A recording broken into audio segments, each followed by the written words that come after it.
तर आपला नेता दिशाभूल करतो हे आता जनतेला कळलंय असं धनंजय महाडिक यांनी म्हटलेलं आहे। धनंजय महाडिकांनी नाव न घेता सतेज पाटलांवरती टीका केलेली आहे। निवडणूक लढवण्याचा दम नाही का असा प्रश्न देखील धनंजय महाडिक यांनी म्हटलेला आहे।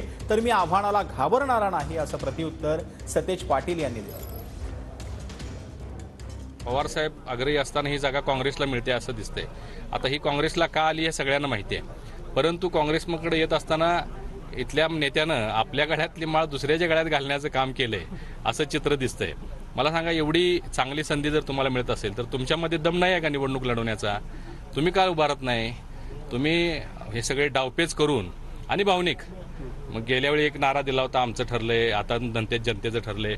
जनतेला सगळं कळलेलं आहे कसं हा नेता फसवा आहे, कशा पद्धतीनं लोकांची दिशाभूल करतो।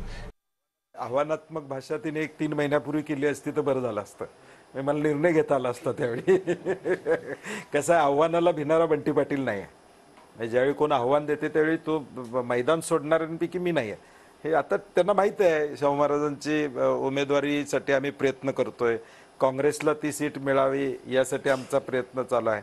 महाविकास आघाडी म्हणून शाहू महाराजांना आम्ही सगळेजण या उभे करण्यासाठी आमचा प्रयत्न असणार आहे। सगळ्या गोष्टी आता बऱ्यापैकी पुढे गेलेल्या आहे। आत्ता बोलण्यात काय अर्थ नाही, 3 महिन्यापूर्वी बोलले असते तर मग मी उत्तर त्याला समर्पक दिलं असतं।